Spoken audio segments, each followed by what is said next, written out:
I'm sorry. It was probably the stupidest intro I could do. But hi! Hello! It's been a while. I'm back. I've got so much energy that I'm doing stupid crap now.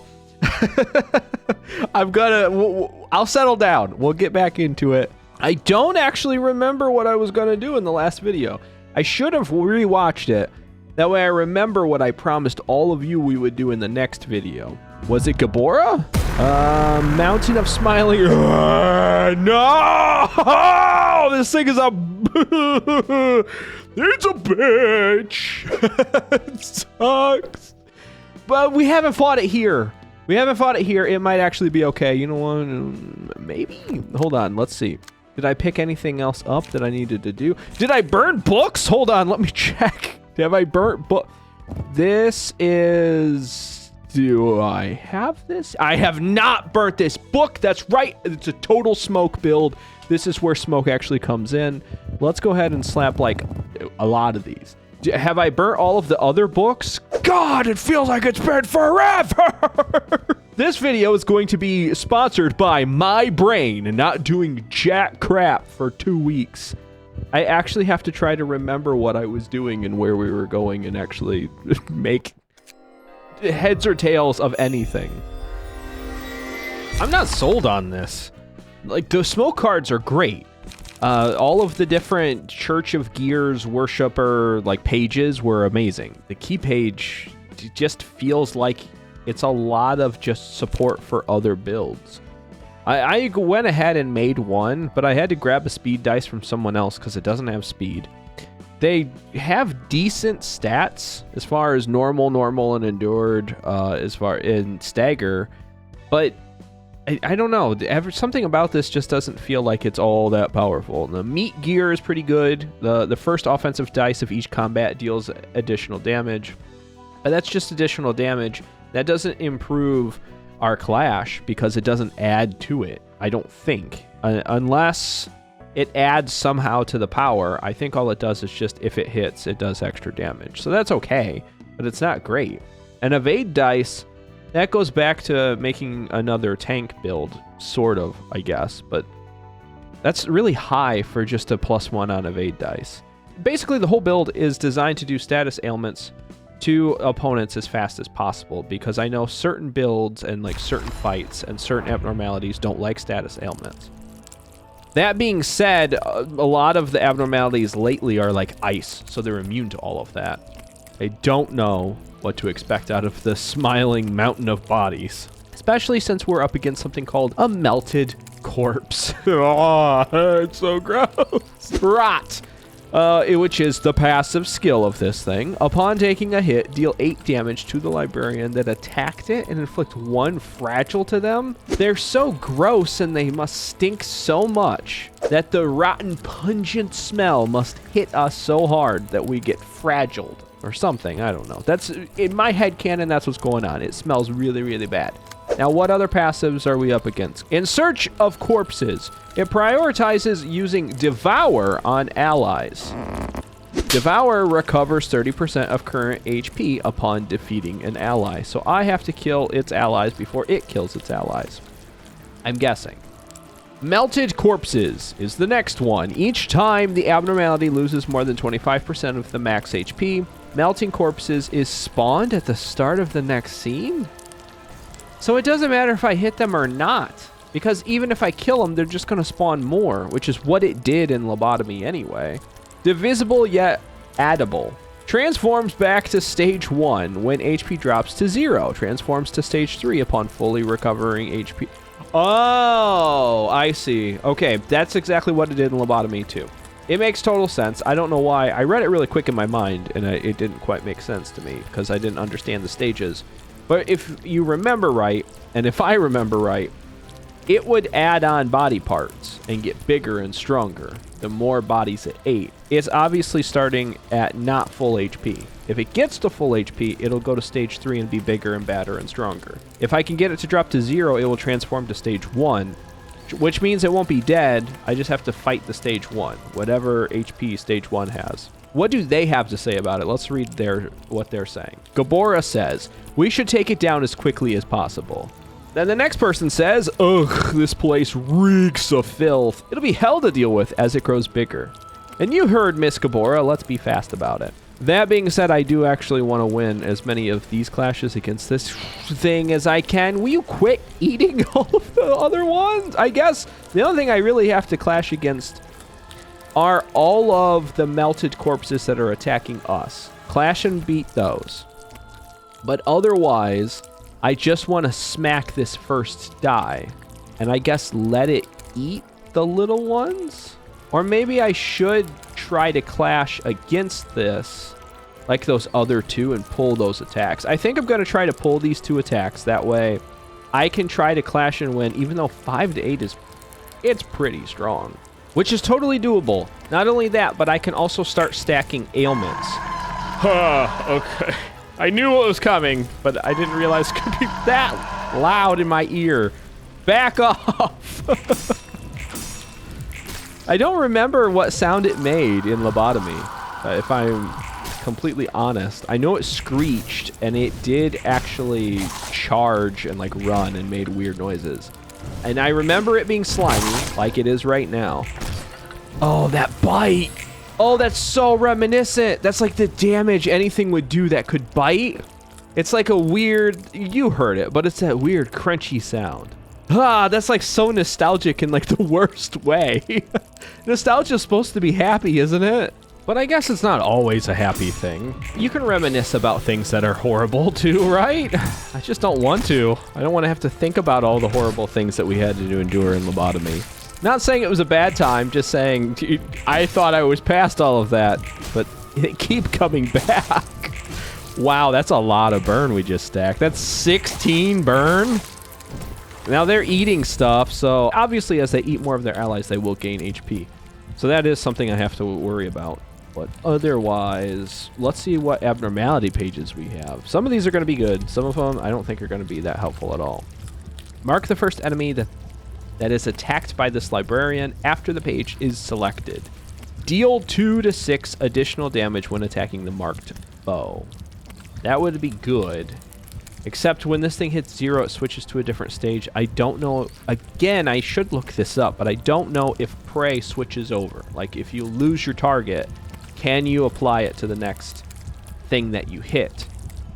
Maybe. If that's the case, this is really good. If not, then it's helpful, but against abnormalities, I don't know how helpful it is. Especially the ones that can transform. What about the role of the wolf? I don't actually remember this one.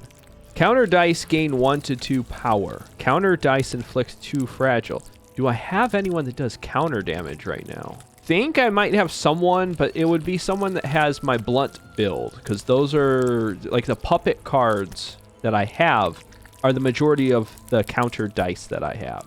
I think I'll just go with prey, and I'll smack this thing. We'll drop this, even if it flips to the next stage, and we lose prey forever. At least I'll get some benefit from it right now. That being said, I almost messed this up. I have to remember that Gavora has to focus fire our abnormality, because otherwise I will mark one of these other things as prey, and it'll take extra damage, but it won't do me any good, because I need the thing that has 200 HP to die faster, please. Ow, that hurts. Please don't let anyone get staggered, please. Oh, well, there goes my fill up. Thanks for that. Ow. Ow. That hurt a lot. Yes, keep going. Shove that sword right down its many, many throats.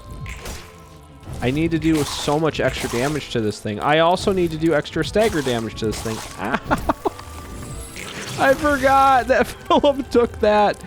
And this might be really stupid, but I'm just going to eat any of the damage coming in one-sided from any of these melted corpses. Hopefully that's not the stupidest thing I've ever done, but they really don't do that much damage. There, it's staggered, which means it's not going to heal, which means we should be able to, theoretically, drop it either to 0 now or at least next turn. We're also going to inflict bind. We're going to inflict bleed. We're going to inflict smoke. There's a lot of status that I had that turn. What is Claws of Savagery? This one looks good.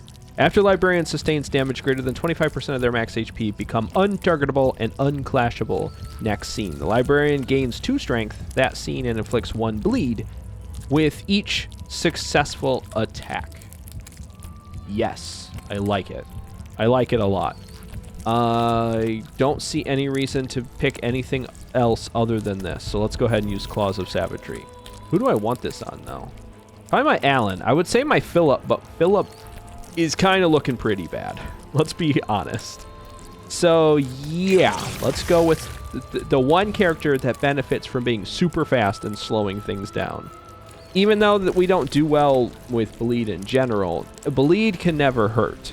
And again, we're not going to kill this thing, but we are going to drop it to 0 and switch it to its next stage, whatever that is. How crazy it gets once it does flip, I don't know. What is making that thing smile like that is what they just said. I don't know. What is making it smile? Whoa, hold on. Did these change? No. They look bigger. Are they bigger? Upon taking damage, deal 8 damage to Librarian that attacked it and inflict 1 fragile to them. I feel like that has always been the case, so I'm not any more afraid of them than they were before. Prioritizes using Devour. Obviously, that it does. Dividing. Divides into corpses when HP drops to 0. If all corpses are defeated within 3 scenes, the battle is won. Otherwise, the abnormality revives at stage 1. Growing Mass transforms to stage 2 upon fully recovering HP. So it's still going to attack everything else. I don't see where it uses its mass attack anymore, so that's a huge benefit. This is massive. Dividing, though, is still terrifying because I have to beat this thing within... So I have to drop it to 0 first. I don't want to get ahead of myself. Drop it to 0. It's going to split. Then I have to beat each one of those within 3 scenes. Otherwise, it forms back together. Just pops right back into whatever it was. This thing. It's going to pop right back into this thing. Great. Well, I guess... Nothing I can do about it. I just have to just keep going. Which is simple enough. Let them do one-sided damage to us because they don't do a lot of damage. And that's coming from the corpses. Even though it is stagger damage. There's quite a bit of stagger damage coming in. And then let it attack all of the other ones. Obviously because they healed. So it's going to be a while before it eats them. And then we just attack it. And as long as we're doing more damage than they do to each other, and they do stagger damage to us, we can win this. We did a little bit of damage. We're gaining smoke. Smoke is huge. Because that's so much extra damage that we can do. And so much extra stagger damage that we can do, too. Because that is what... One of these... Someone has Sooty Thwack, I think is what it is. Yes. It boosts stagger damage dealt with attacks by smoke times 10%. So we're getting an additional... We're essentially doubling the amount of stagger damage. If I'm understanding it the right way. So that's why we're staggering this thing so fast. That's the builds I want to make. I want to be able to stagger my opponent as quickly as possible because then they take extra fatal damage. I've noticed that that's just the fastest way to clear things out. I don't know if it's always going to be that way because there are going to be certain things. Well, I mean, even Mountain of Smiling Bodies has really high tolerances for stagger damage. It's completely ineffective when you do slash damage. I do have to worry, I guess, about making total stagger builds because there will be some opponents that are just going to be designed to beat me then. But that's not this build, and that's not this enemy, and that's not today. Today we're going to absolutely shred this thing as soon as I stagger it, or we'll lose all of those clashes. We should be able to win the next few, though. What? Roll better. There you go. Just roll better. That's all we had to do. Now it's staggered. Now it's going to die. I have to remember, though, that as soon as it does die, I need to have all of my lights. I need to have a lot of pages. I need to be able to do a lot of damage all at once. I don't know how much HP these corpses are going to have, but it's probably going to be more than what one librarian can do. This may be a little bit of overkill, but theoretically, I think if my math is mathing mathily, oh, we got staggered there. I forgot about that. But yeah, Will of the Prescript should fire, is what I was going to say, which will let me draw a couple cards. And it will also... Oh, I have to beat those corpses. Okay, no, I can do this. This is fine. They're at 25. I can do 25. This should be good. That's going to be pretty decent damage. I also have to be careful because when I do damage to these things, I have to remember they inflict us with fragile and they inflict us with 8 damage. That's just true damage. If I hit too many of these with my poor Philip, they'll just straight up die. They only have 20. So I want to hit it, but not enough to do like stupid damage to myself. This is kind of crappy as far as a turn goes. Do some actual extra damage though would be great. Yeah, there's some good hits. There's some decent hits. There, that one's dead.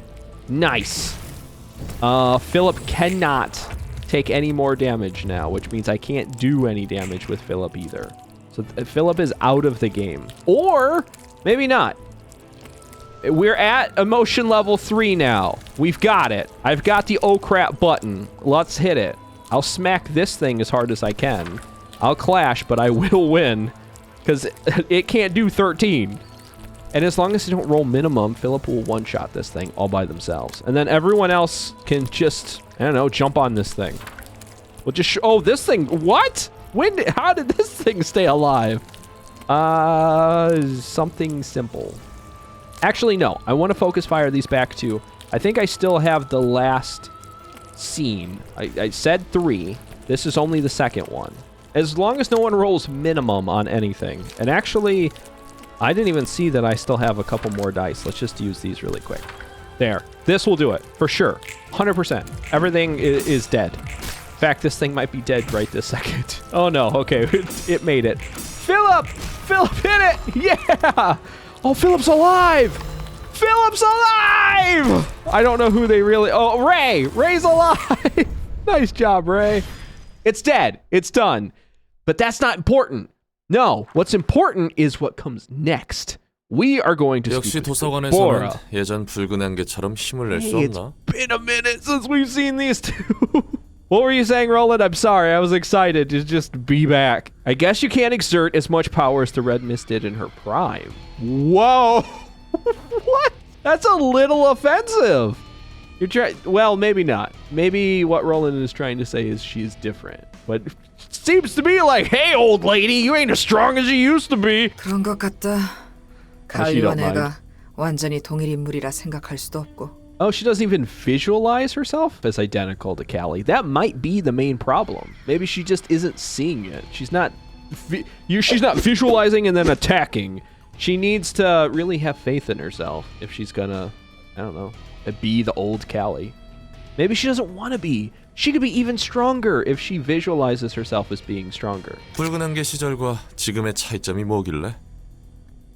난 에고를 자유롭게 사용해서 싸웠어. Oh, is that the only hang-up? I'll get you some E.G.O. There's tons of E.G.O. around here. 아마 도시에서는 유일했을 거야. 마음에 따라 감응하는 무기와 갑옷. 누가 상상이나 했겠어? 지금은 그 에고를 마음껏 사용하지 못하는 상태고. Oh, I see. This is something someone mentioned in the comments a long time ago. I vaguely remember it. Back in lobotomy days. Someone said the reason why the Red Mist is so powerful and why she was so powerful is because she's the only one who could resonate with the E.G.O. Which I'm sort of picturing as like, what is it, Soul Eater? Like the super scythe thing that they used to do. That's what I'm picturing. She like resonated with it. Her soul resonated with the weapon. And because their energies matched, it like amplified the frequencies or whatever, like the peaks. So she was a lot stronger because the E.G.O. was actually working with her. And before I got off topic talking about some weird show, people said that she's the only one. Even though we could use it, all of our agents, our nuggets were not nearly as powerful because they don't resonate with it. And that's sort of what's going on now, I think, is that before she felt this connection to it and now she's lost it. But we know, sort of, as like a little spoiler, that she's going to get it back because there's a little thing that I have to unlock that says Red Mist. Unless it's just like a, I don't know, teaser. Like, it's never going to happen. It's just like, look, you could get this, but you're not gonna. But I doubt 사사들은 에고를 사용할 수 있잖아. 그렇긴 하지. 하지만 완전히 에고를 통제해서 싸우는 건 아니야. Okay, see, this is another question I had about this.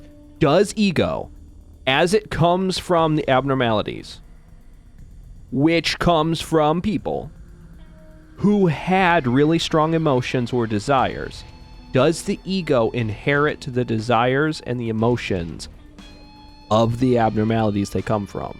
So in other words, if you pick up an ego that's from someone that has rage, like this is someone that really loves rage, that their whole desire in life was to be the most rage-inducing troll of them all. So when you pick it up, you get the emotions of that. And if you can't sync with the amount of rage that this person was trying to match or like trying to accomplish, then you can't use it the right way. So is that what all it boils down to, really? Is that you just have to match the vibe? She might actually talk about it right now, but that's a question that I've always wondered. Is there a reason why ego feels alive? 잠시 빌리는 거지. 환상체로부터. 그러니까 우리는 환상체라는 괴물이 힘을 빌려줘서 에고를 사용하고 있다는 거군.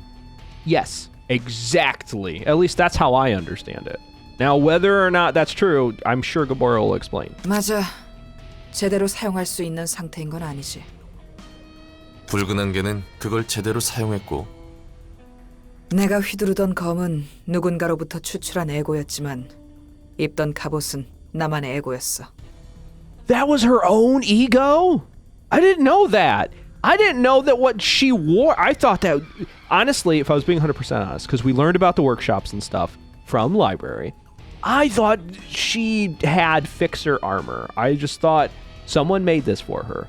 I didn't realize that her actual armor manifested from her own desire. That is insane that she could even pull that one off. But it explains a lot, right? That's sort of what Philip did.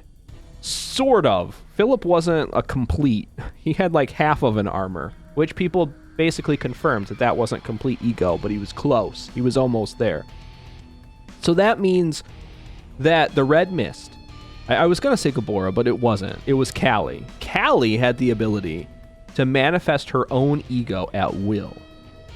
Now, could she do that outside of lobotomy? My guess is yes, because we've seen things survive outside of lobotomy. So once she had manifested this ego, it was hers to command. Did her having her own ego make it easier for her to resonate with other ego? Another question I have to ask. It bears asking. Once you have resonated with a single ego, does it make it easier for other ego? And if that's the case, all that means is that you just have to find one that you either match with or you make your own. Kind of like when you transplant organs into someone. It's got to be someone you match with. Whether, you know, like blood type and stuff like that, surface proteins, whatever. You got to match them. Or you get your own. Like when they take a tendon from like one spot and add it to another spot of your body. That way you can use an arm or something. Like that's the whole point, is that you don't reject that. That's you. Your body knows that's you. So maybe this is the thing. Maybe their bodies, or our bodies, if we were to be handed an ego, would reject the ego because it's not ours, or it doesn't match our personality or our desires. And in her case, she could either mimic other people really, really well, and she understood their desires, or her armor was her, so that was obviously going to work. And that sword matched her feelings almost perfectly. And the sword she used was the bird sword. I can't remember if it was... I think it was like Judgment Bird, which was perfect for her. That's pretty much exactly her. So I think it's just she matched the vibe check. 그게 나에게 큰 힘을 줬고. 하긴 누가 알았겠어. 마음과 감응하는 무기와 갑옷이라니 속수무책으로 썰려나갔겠지. 그리 편한 물건만은 아니야. 말 그대로 정신과 감응하니 되려 먹힐 수도 있거든. So it does. You do inherit their will, sort of. I guess you have to be careful then. You have to overpower or at least like, shake hands with. You have to shake hands with your armor and your weapon. Because if you're not friendly and you guys are fighting one another, then I could see where that would be a huge detriment. Because if it's trying to distract you because it doesn't like you, or get you killed because it hates you, you're not going to be any stronger. In fact, it's going to be more of a detriment. 먹히면 뒤틀림이 발생하는 건가? 아마 그렇게 되겠지. Oh. Let's not glass over that a little bit, okay? That's huge. I wasn't even thinking that. I was just thinking, okay, it's in my mind and it's like screaming at me. But if it's strong enough to overpower me, I guess that explains why some people who are really powerful, like Tanya's and Pluto's, they can distort but still basically be the same people. They look different. They're basically on the verge of being taken over, but they somehow retain a little bit of themselves. That's exactly what's happening, isn't it? They're strong enough to fight back a little bit, but not strong enough to keep the distortion event from happening altogether. Otherwise, they would have just had, like, she'd have got claws as like an ego thing, like a weapon, and then had an armor. But it didn't. It took over her body. That's kind of cool.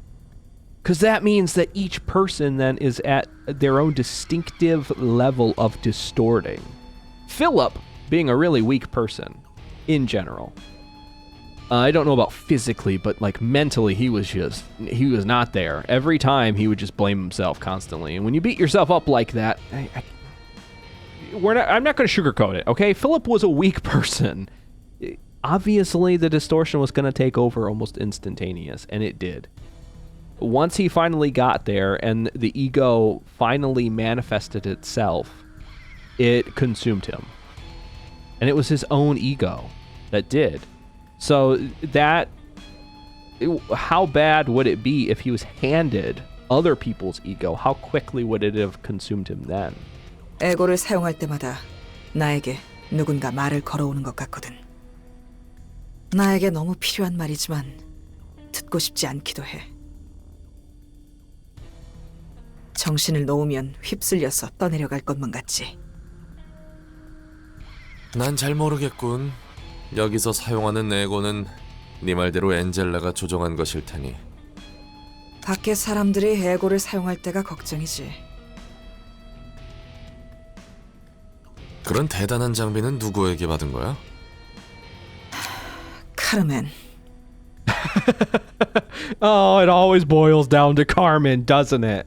And I know, at this point, if you haven't played Lobotomy, like, who's Carmen? Where does Carmen come from? This is the first time we've heard of Carmen. Carmen doesn't exist yet, but we know. This is like an inside secret that anyone that's played Lobotomy knows. Carmen is the one that started it all. Carmen, she might even be saying that Carmen gave her the ego because Carmen had to die and become the well. Or the bucket, I forget which one she is, but she's one of those. She's the well. She's the well, and the extractor of the ego is the bucket. Then we made the bucket. We know that without her death, this wouldn't have happened. Right? I'm almost positive. There wasn't ego before she did that, I don't think. But there were abnormalities. There were people being transformed. They were doing experiments. Guys, fix my timeline in my head for me, please. Was there ego? Was Callie before Carmen died? She was strong, but something tells me it wasn't until Carmen died and became the conduit through which ego could manifest itself that all of this didn't happen. She wasn't the red mist until after the fact. And on top of that, I think there were abnormalities before, but I think that's all they were. I think it was just experimentation. I don't think... And I think the big reason why that was happening was because there was no conduit through which ego could be extracted from the people. So it wasn't so easy. So Carmen basically became an abnormality. which could manifest other abnormalities, egos. She was only through her power, her abnormality or distortion power, did all of the steps that we took after that happen. In my mind, that's what happened. 사람들을 치료하기 위해 연구를 진행했다는 사람이군. 맞아. 카르멘은 둥지 출신이었지만 뒷골목이든 둥지든 안 가리고 쑤시고 다니며 열변을 토했어. 내가 볼 때는 곧 죽겠다 싶었지. 그냥 내버려 둘 수가 없어서 도와준 건가? 그럴 리가. 대가 없는 자원봉사를 할 정도로 순진하진 않았어. Right, especially after what she had gone through before that. 둥지 출신 주제에 도시에 무슨 고통을 안다고 저렇게 열성적인가 싶었던 것뿐이야. 도시에서 반복하는 아픔을 끊을 수 있다는 허무맹랑한 소리를 잘도 떠벌렸으니까. 그래서 화가 났어. 저런 샌님이 대체 뭘 안다고 저럴까 하면서. 카르멘에게 직접 쏘아붙였지. 네가 뒷골목의 아픔에 대해 얼마나 알아서 그리 떠들어대느냐고. 울상이라도 지울 줄 알았더니 되레 카르멘은 뻔뻔하게도 나에게 되묻더군. What's the question? 넌 둥지의 아픔에 대해서 얼마나 아느냐고. Oh. Okay, yeah, I guess. Dang, I was looking for something a little bit more profound. Don't get me wrong. It's like, okay, those people in glass houses should not throw stones kind of thing. Walk a mile in my shoes before you say I don't know what's going on. But still, that's not uncommon. That's a really common phrase. Everyone uses it. There was something about her that people really liked. I wanted to know, like, how charismatic was she really? How awesome was she really? And this just doesn't do it for me, if I'm being honest. 둥지의 아픔에 대해 알려줄 테니 자신에게 뒷골목의 고통을 알려달라고. Oh, okay. Well, I guess there it is, isn't it? The fact that she's open and didn't talk above other people, she was instantly able to put Callie on the defensive and say, listen, I don't know anything, and I'll be the first one to admit it. Why don't you tell me? And I'll tell you about how horrible the nests are, even though you think there are these amazing places. Once you open up dialogue between people, it becomes pretty easy to become friendly, at least. I don't know about friends, but you can at least be acquaintances. 참으로 뻔뻔했어. 힘도 없이 나대는 게 마음에 들지도 않았고. 하지만 그 눈과 목소리에는 힘이 있었지. Again, it feels like there's something about her. Whether it's like magical or scientific, psychological, whatever it is, she has some sort of this strange charisma that just compels people. And everyone in the city is really attuned to this feeling of when something is slightly off.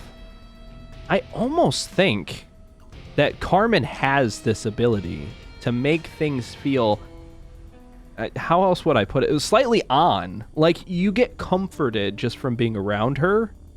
But I think it's because she's special in some way.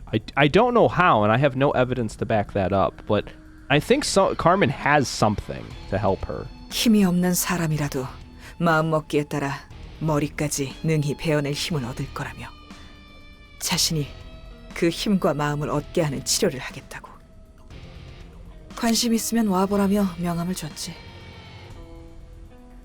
그때 넌 색을 부여받기 전이었나? 맞아. 2급 해결사였어. Grade 2, so she was still pretty strong. But she wasn't even a grade 1 fixer yet. 2급 해결사인데도 그런 사이비 같은 소리에 홀렸다고? 아니, 오히려 그래서야. 숱하게 사기꾼을 만나봤지만 카르멘만은 달랐거든. 아, 대체 어떤 사람이었던 거야? It's a good question. I don't even know. I know a little bit about Carmen, much more than Roland does. But I don't know a lot about Carmen, besides what we saw in Lobotomy. And it's just the things that we've heard about her. She was a good person. She cared about people, super charismatic, could see things in people that they couldn't see in themselves. and knew which people to try to influence and bring into the lab, which ones would actually help in the grand scheme of things. But it seems so weird, it seems so off. Again, something about Carmen makes my skin crawl a little bit. Not in a bad way, it's just, there's something different. There's gotta be a reason why she's so good at what she does, right? 그래서 난 카르멘에게 걸어보기로 했어. Who could do that? Who could take someone that has been deceived and backstabbed by all the people that they loved? Someone who had everything stolen from them 1 second. Someone who obviously must be jaded by the horrific things that would happen in the back streets. And I think if I remember right, she lived in one of the bad parts of the city, of the back streets. Who can take someone like that and instantaneously win them over? Just by being themselves, just by being Carmen. Not any normal person, that's for sure. 지켜낸다면 세상이 바뀔 수 있을지도 모른다고. And instantly make them basically fall in love? They want to protect this person. That is a desire to protect. Instantaneously. What the heck? Is it just the hope? Maybe Carmen, without any doubt, just represented hope. This person is different. They act different. They might actually pull this one off if people can help them. Obviously, they can't do it by themselves, but they have lofty goals that no one else has. And they haven't accepted this world. And maybe the only reason Carmen found, like, the really strong people or the people who could benefit her is because in the end, they had the same desires. They wanted things to change. And because she professed that really loudly and confidently, these people were drawn to her. Maybe that's all it was. But it feels different. 나와 It 같은 feels 아픔을 off. 겪는 사람들이 한 명이라도 적어질 수 있다고. 그래서 자선 사업 수준으로 해결사 일을 해온 거군. 말도 안 되는 전설을 써내려 가면서 색도 부여받고. 그런 건 다 부수적인 거지. 내가 하는 일 자체에 의미가 있는 거니까. Wow. That's awesome. I've always loved Gabora, but even now, I love her even more. The fact that she can find meaning in meaningful work like that, especially after everything she had gone through and that we just saw in the last couple cutscenes, that's incredible. She's such a strong person. 역시 강하네. 그리고 바보 같아. Stupidly honest. 그런 소리 많이 들었다. 이런저런 이야기 해줘서 고마워. 담배라도 한 대 피고 갈래? 됐네요. 할 일이 아직 남아서 말이야. Wow, that's so much information to unpack. A lot of which I probably don't even understand how important what they probably said was until we get further in, or if I read some of the codexes eventually. So instead of trying to predict the future, like I tend to try to do, I'm just going to leave it there for now, and let's read through some of the abnormality stuff. For the duration of the act, recover 20% of max HP. Max 20. Upon defeating an enemy. At the start of the scene, gain strength based on the amount of HP the librarian has recovered this act. That's actually pretty good. You pair that with Pierre? I think it was Pierre, the one passive ability that lets you heal once you off an enemy, and then you pair that also with anytime you do damage, you heal HP, and maybe SP too. That would be pretty good. But you could really make a pretty strong tank build here. Obviously, it's just going to be a single person. So if there's an abnormality page that lets you gain strength based on losing your other allies, I could see a Gabora build where I make her super strong tanky, awesome healing, and she gets overpowered because she's the only person left and she just runs everything solo. That would be so cool. I want this floor to be that. I want it to be designed where you want to kill off all of your other agents and just let her go. That would be so cool. Anyway, what else does it say? At the start of the scene, gain strength based on the amount of HP the librarian has recovered this act. 1 strength per 10% of max HP healed, up to 3. It's just this scene at the start of the scene. Gain strength. No, every scene. At the start of every scene. See? A healing build would be perfect with this. I am totally going absorption route eventually. That might be a good Eugen build because we can heal pretty heavily with that one. But I kind of dismantled my Eugen for a better tank build. Now all of my healing is on my Ujat. I might rebuild my Eugen. Maybe. I don't know. We'll see. I just might make my Ujat builds a lot stronger. What does laughter say? When the librarian takes a hit while their HP is at 50% or lower, a screech bursts out at a 50% chance, up to 3 times per scene. The screech deals 2 to 5 stagger damage to all enemies and inflicts 1 fragile next scene. That's actually really good too. That happens at 50% or lower. Oh, it has Eugen all over it. Yes. A Eugen healing build is perfect because I never get above 50% because their total HP is so high. She is so strong. What does the last one say, though? Mountain of Corpses. Single ally. All librarians except the selected one are immediately killed when this page is chosen. The selected librarian gains max light capacity, light restoration, strength, protection, and haste proportional to the number of librarians killed for the rest of the battle. This is what I was talking about.